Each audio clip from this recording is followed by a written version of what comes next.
again. All right, so Hatchet, chapter 12. We're getting there. The last chapter he discovered all the fish and stuff, and he's in the lake, and he's like, "Oh, now that I have a fire, I could cook them." And so he was trying to figure out how to do like a spear, like spear fishing. If you watch Moana, I think it's on there too. So that's where we're at. Chapter 12. The fish spear didn't work. He stood in the shallows and waited again and again. The small fish came closer and closer, and he lunged time after time, but was always too slow. He tried throwing it, jabbing it, everything, but flailing with it, and it didn't work. The fish were just too fast. Excuse me. He had been so sure, absolutely certain, that it would work the night before. Sitting by the fire, he had taken the willow and carefully peeled the bark until he had a straight staff about 6 feet long and just under an inch thick at the base, the thickest end. Then propping the hatchet in a crack in the rock wall, he had pulled the head of his spear against it, carving a thin piece of each time until a thick end tapered down to a needle point. Still not satisfied, he could not imagine hitting one of the fish with a single point. He carefully used the hatchet to split the point in the middle for 8 or 10 inches and jammed a piece of wood up into the split to make a two-pronged spear with the points at 2 inches apart. So if you ever, what I'm picturing in my head is if you've ever roasted hot dogs or marshmallows and you have like a real, like one that has like a fork on it. I think he made more like a fork. It was crude, but it looked effective and seemed to have a good balance when he stood outside the shelter and hefted the spear. He had worked on the fish spear until it had become more than just a tool. He'd spent hours and hours on it, and now it didn't work. He moved into the shallows and stood, and the fish came to him. Just as before, he swarmed around his legs, some of them almost 6 inches long. But no matter how he tried, they were too fast. At first he tried throwing it, but that had no chance. As soon as he brought his arm back, before he threw, the moment frightened them. Next he tried lunging at them, having the spear ready just above the water and thrusting with it. Finally, actually put the spear in the water and waited until the fish were right in front of it. But still, somehow, he telegraphed his motion before he thrust, and they saw it and flashed away. He needed something to spring the spear forward, some way to make it move faster than a fish, some motive force. A string that snapped, or a bow and arrow. A thin, long arrow with a point in the water, and the bow pulled back, so all he had to do was release the arrow. Yes, that was it. He had to invent the bow and arrow. He almost laughed as he moved out of the water and put on his shoes. The morning sun was getting hot, and he took off his shirt. Maybe that was how it really happened, way back when. Some primitive man tried to spear fish, and it didn't work, and he invented the bow and arrow. Maybe it was always that way. Discoveries happened because they needed to happen. Hold on, I got a 3-year-old yelling at me. He had not eaten anything yet this morning, so he took a moment to dig up the eggs and eat one. Then he reburied them, banked the fire with a couple of thick pieces of wood, and settled the hatchet on his belt and took the spear in his right hand and set up on the lake to find wood to make a bow. He went without a shirt, but something about the wood smoke smell on him kept the insects from bothering him, and he walked to the berry patch. The raspberries were starting to become overripe just in 2 days, and he would have to pick as many as possible after he found the wood. But he did take a little time now to pick a few and eat them. They were full and sweet, and when he picked one, 2 others would fall off the limb and into the grass. And soon his hands and cheeks were covered in red berry juice, and he was full. That surprised him, being full. He hadn't thought he would ever be full again. Knew only the hunger, and here he was full. 1 turtle egg and a few handfuls of berries, and he felt full. He looked down at his stomach and saw that it was still caved in. Did not bulge out as if it would have with 2 hamburgers and a freezy slush. It must have shrunk. and there was still hunger there, but not like it was, not tearing at him. This was hunger that he knew would be there always, even when he had food, a hunger that made him look for things, see things, a hunger that made him hunt. He swung his eyes across the berries to make sure the bear wasn't there at his back. Then he moved down the lake. The spear went out before him automatically, moving the brush away from his face as he walked. And when he came to the water's edge, he swung left, not sure what he was looking for, not knowing what wood might be best for a bow. He had never made a bow, never shot a bow in his life, but it seemed that it would be along the lake near the water. He saw some young birch, and they were springy, but they lacked snap somehow, as did the willows. Not enough whipback.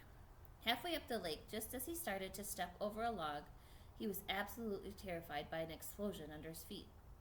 Something like a feathered bomb blew up and away in a flurry of leaves and thunder. It frightened him so badly that he fell back down, and then it was gone, leaving only an image in his mind.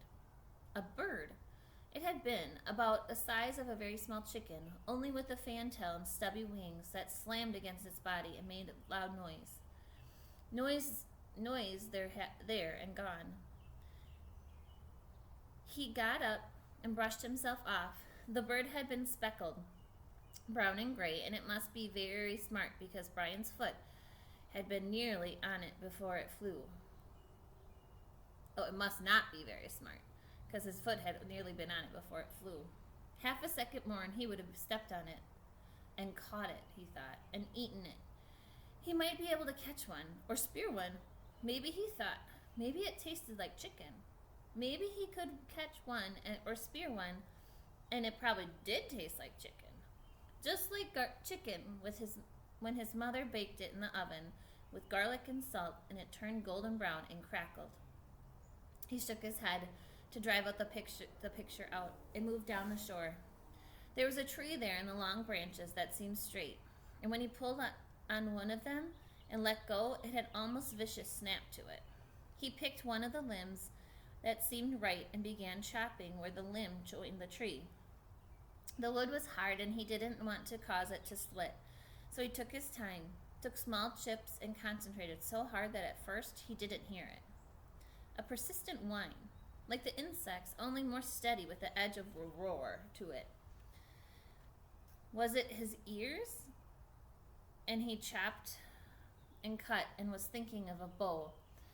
How he could make a bow. I wonder if it's a beehive.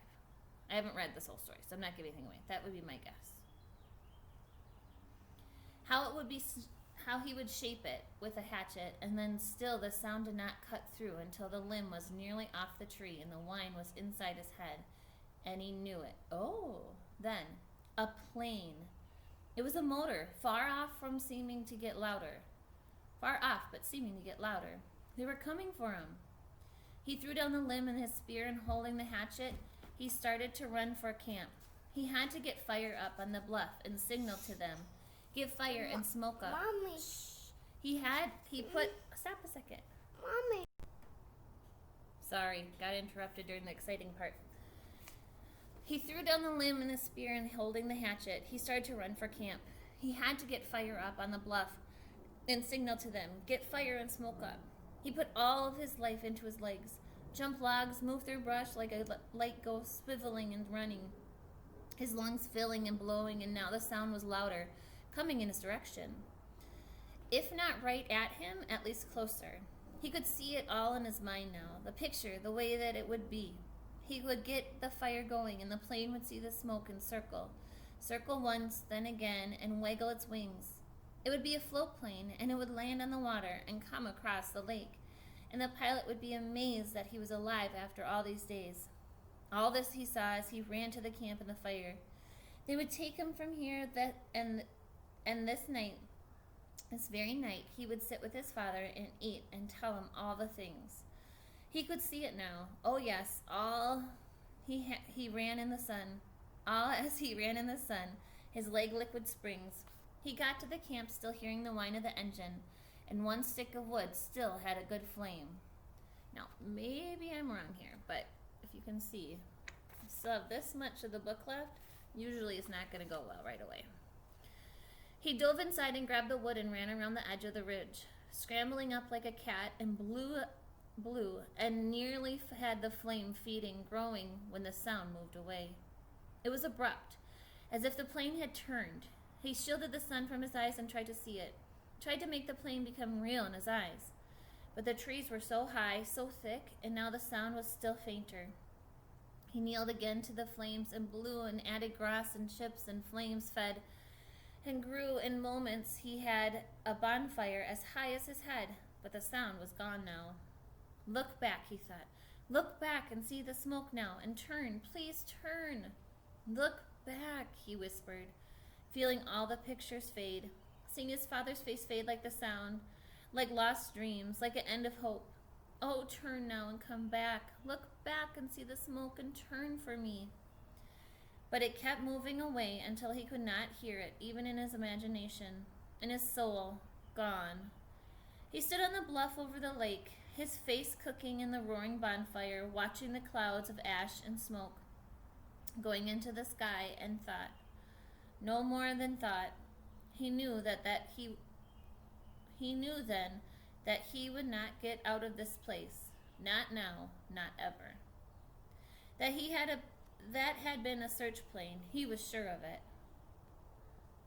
It must have been them, and they had come as far off to the side of the flight plan as he thought they would have to come, and then turn back. They did not see his smoke, did not hear his cry from his mind. They would not return. He would never leave now, never get out of here. He went down to his knees and felt the tears start, cutting through the smoke and ash on his face, silently falling onto the stone.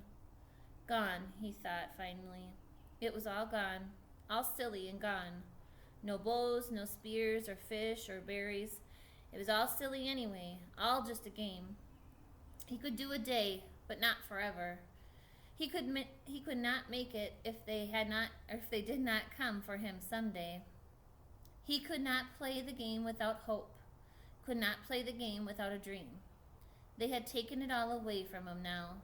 They had turned away from him, and there was nothing for him now. The plane gone, his family gone, all of it gone. They would not come. He was alone, and there was nothing for him. That's the end.